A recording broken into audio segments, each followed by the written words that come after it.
Hi lovelies, welcome or welcome back to my channel. If you're new here, my name's Maria and today's video is going to be my TBR jar picks my November TBR. It's crazy. How are we in November already? I feel like the burr months are just slipping away from me, but as I say, today we're going to be picking my TBR for November. Now, if you've watched some of my recent videos, you'll see that I've made about 1 million TBRs for 10 Before the End TBR, I've got my Read It or Get Rid of It TBR, I've got an autumnal TBR, so really what I should do is probably just take those books, put them in my end of year TBR and just read those, but that would be too simple and I just really love doing these TBR videos. They're one of my favourite to film and to kind of really make me think about what I want to put on my TBR as well, and some of the prompts definitely make me pick up books that I've either forgotten about or rotting on my shelves for a while, so I'm still going to do it with the TBR jar. I'm still going to pick probably around 5 books. I don't have anything on my TBR that I'm desperately wanting to read next month that has been set or anything, but I know there'll probably be some new releases that I'm not thinking of and I'll probably want to pick from some of those previous TBRs that I've made as well, so I think 5's a good number. It still means I can pick from those and have a good bit of mood reading within there as well, so I think I'll stick with the 5 that I usually pick. But as I say, I'm never too rigid on myself with these TBRs, so if I end up veering from it, I don't really mind, but it's still fun to pick them and to kind of narrow down that selection, so that's why I'm still going to do this, regardless of the million TBRs I've already made for myself. So yeah, that's basically what we're going to be doing today, so without further ado, let's get into the TBR. Okay, so let's go in for prompt number 1. Okay, a story with multiple points of view. So I think what I'm going to do is just pick out any that I'm intrigued by or any books that I'm wanting to read and see if any of those have a dual POV, because you could be looking through this stack for ages. So I'll pick out a few that I want to read and see if any of those have that and I'll come back. Okay, so looking through my stacks, one book I really wanted to get on my TBR ASAP, and I may even end up reading it before the end of this month because it's only the 23rd of October when I'm filming this, so I may be able to get this sneaked in before the end of October, but The Exorcism of Fairies by J.L. Fampa is a book that's just been really calling to me from my piles, and I did put this on my 10 Before the End, so it would be kind of a dual tick on a box by doing that. But this one is essentially a dark academia romance. It's what it's hailed to be on the cover. I believe we're following 2 students or professors. I'm not really sure what they are, but essentially it's set in the 90s, I believe, in Ireland, and they're trying to stop this plague that is overcoming Dublin, and it's got fae in there. I'm guessing there's some sort of wicked plot going on with them. They may be involved in the plague, I'm not too sure, but basically we're following these 2 students as they're trying to work out how to stop this. And I just heard some really good things about this one. It's very gothic, very eerie, but also the romance is really good in here as well. So I think for my first pick, I'll pick this one. As I say, it's ticking a couple of boxes in terms of my TBR that I've picked for the end of this year, and ever since I got my copy it's just been calling my name. So I think the first book I'll put on the TBR is The Exorcism of Fairies by J.L. Fampa. Okay, so prompt number 2.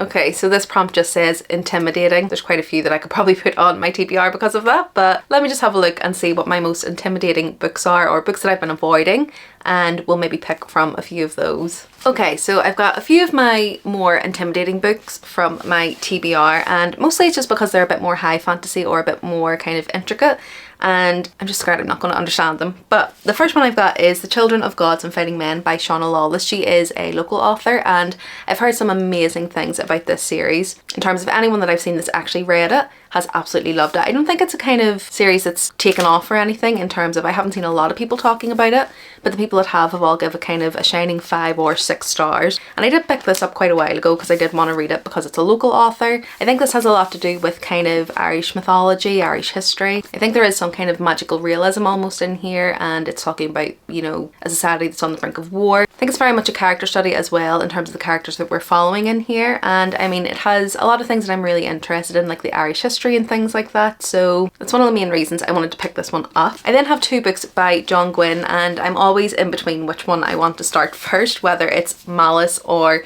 The Shadow of the Gods. To be quite honest, I'm not hugely aware of exactly of what both these books are about. I just know that they're both based off Norse mythology, both high fantasy, guessing there's going to be a lot of politics within the world that we're following. I've heard great things about both, and again I'm just not too sure which one I would start with. I think I've seen more people say that they prefer this one over this one, so if I was going to pick out of these 2, it probably would be this one. It's also a little bit shorter, so that could be a reason to pick this one, but I'm not sure. I'm not too sure, but they're both quite intimidating. And then I've got The Will of the Many, a book that has been on many a TBR for me. I actually have one of my prompts in here because it was on a TBR, but for some reason every time I look at picking it up I'm just not sure if it's something I'm going to enjoy, and I end up putting it back on and not reading it. But I think the second one is either coming out for this one or is already out, so it could be a good time to read this one because I can read the next one once it's released, or if it is already released I can go on to it. But this one I think is kind of a fantasy dark academia. I think there's some sort of academy. I think there's a fugitive goes in there to try and unlock the secrets that he believes are in there. Something like that anyway. But again, anyone that I've seen that's read this one has really loved it, really gave it like 5 or 6 stars, you know, god tier book. And that's also a reason it kind of intimidates me, because what if I don't like it? What if it's not for me? So yeah, that's another one of the more intimidating books on my TBR. So I'm just trying to decide which I think would be the best one. I think I may go for this one just because it's Dark Academia and November's a good time to read this one, whereas I'm thinking these two look more like wintry books, so maybe December, January, February would be better times to read these, and it would give me time to maybe finish some of the series that I'm already in before I jump into these, because I know these both have around 3 books I think in each series. This one may have like follow-on series as well, so I may wait until it's more wintry to pick these two up. But then I kind of feel like I really want to read this one because it is a local author and it is a lot shorter than The Will of the Many. Yeah, I think I'm going to go local and I'm going to go with The Children of Gods and Fighting Men by Shauna Lawless. I think this is a completed series as well, so if I really love this I can continue it. Pretty sure I can get it on Libby for audiobook as well, so just means it's going to be easier for me to pick this up. It sometimes makes it less intimidating for me, and I'll be able to finally get this off my TBR shelf. So just to give you a bit of an idea on what this one's about, it says 1981 AD, the Viking king of Dublin is dead. His widow, I can't pronounce this Irish name, Gormla?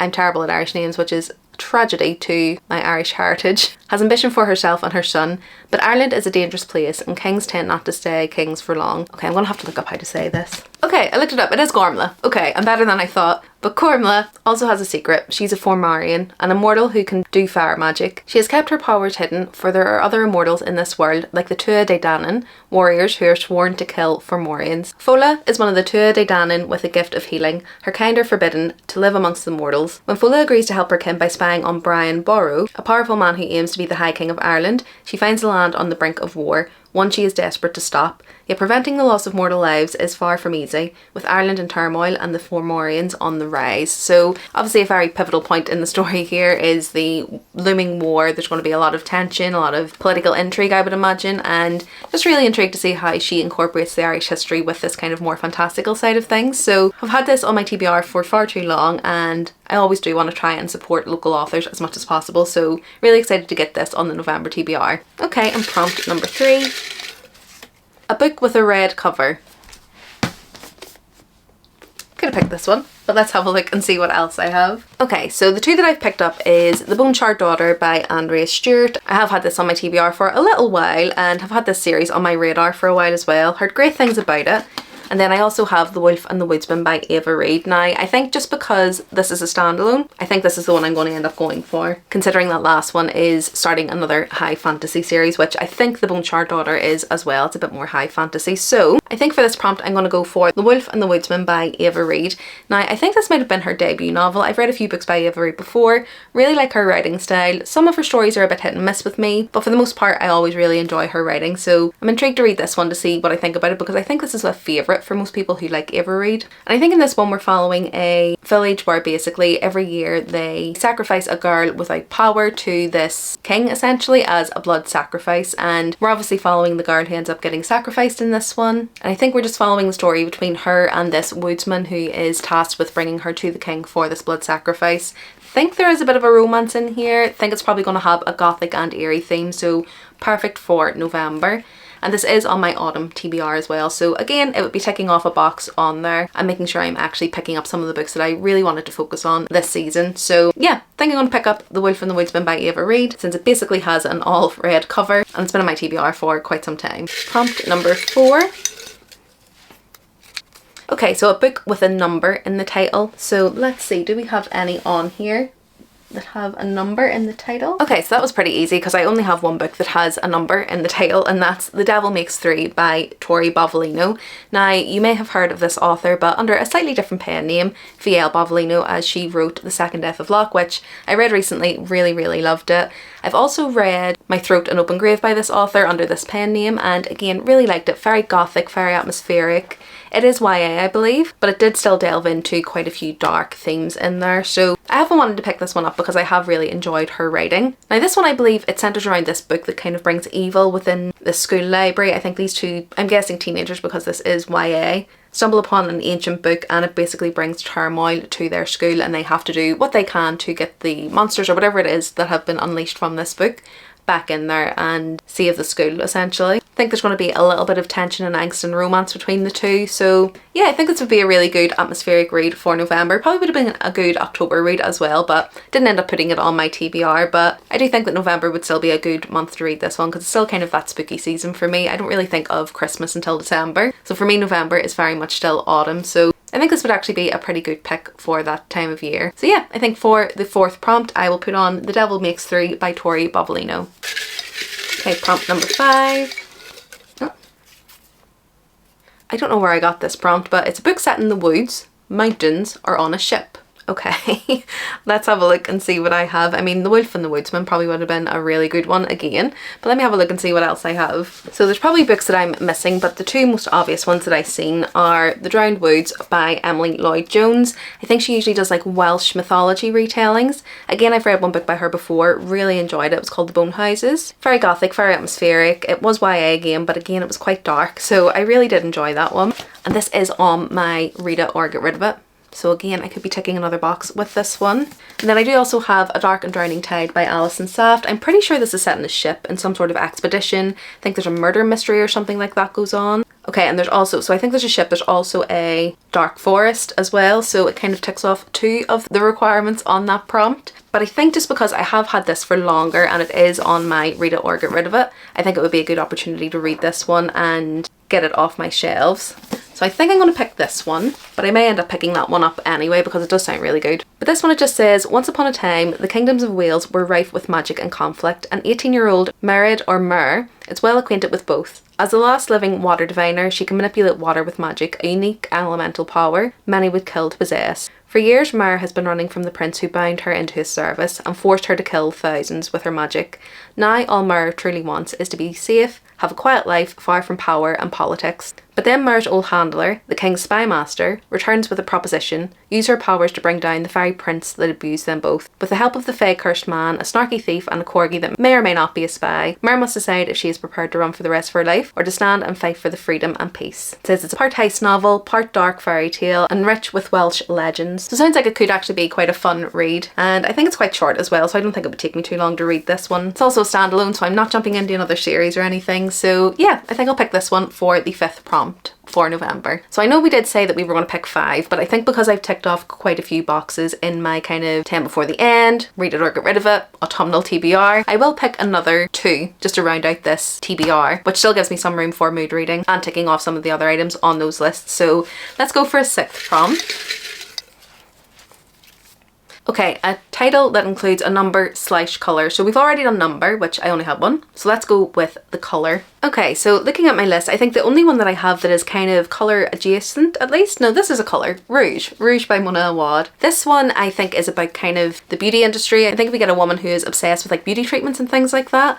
If you've read Mona Awad before, you'll know that her books are kind of a fever dream, and actually knowing what the synopsis is probably won't give you an idea even of what the book is going to follow. But I do believe that it's following this young woman who is basically desperately pursuing the secret to youth and beauty, and I think it's going to obviously explore the pitfalls of that and things like that. But again, I've had this on my TBR for quite some time, basically since it came out, and I did really enjoy Bunny by this author as well. So it's the only one that has a colour in the title, so it's kind of been chosen for me, but really excited to read this one because I did really enjoy her past works, and it's definitely one that I keep meaning to put in a TBR and just never do. So this has definitely given me the motivation to pick this one up. So yeah, 6th book on the TBR will be Rouge by Mona Awad. Okay, and for the 7th and final prompt, a book with more than 5 words in the title. Okay, oh, that might be difficult. That's quite a few. Okay, let me have a look and see what I have. Okay, so I have a few options. It said more than 5 words, but most of mine had 5. Apart from this one does have 6, so it's In the Veins of the Drowning by Kaylee Cassidy.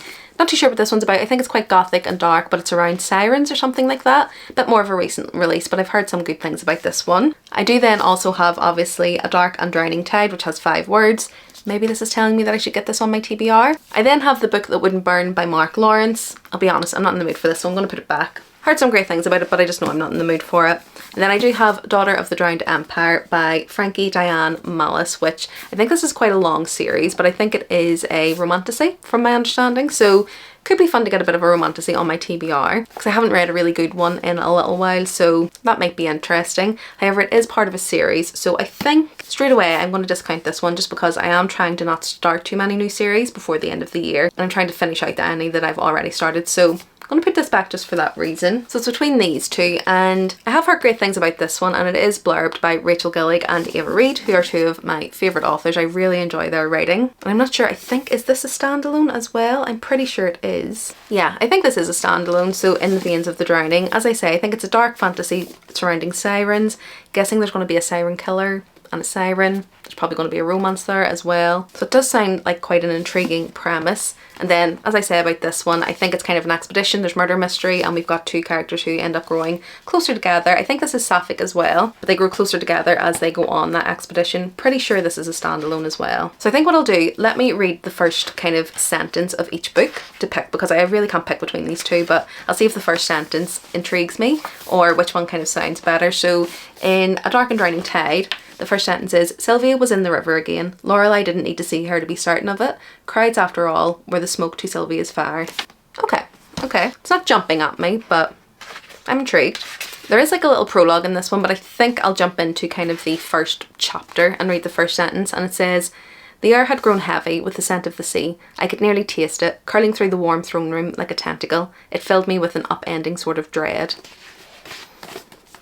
That has captivated me a little bit more than that other one. Okay, in fairness, I did say that I would read the first sentence and see which one jumped out at me more. This one kind of did. I don't think either of them were amazing first sentences or anything, but this one does kind of jump out to me more. So I think for the 7th book, I'm going to add In the Veins of Drowning by Kaylee Cassidy. But I may add this as an honorary one because I do really want to read this too. I do want to read this one as well. Do you know what? Let's add it on. 8 books. What's the difference between 8 books and 7 books? I'm going to add this one too because I really can't pick between those.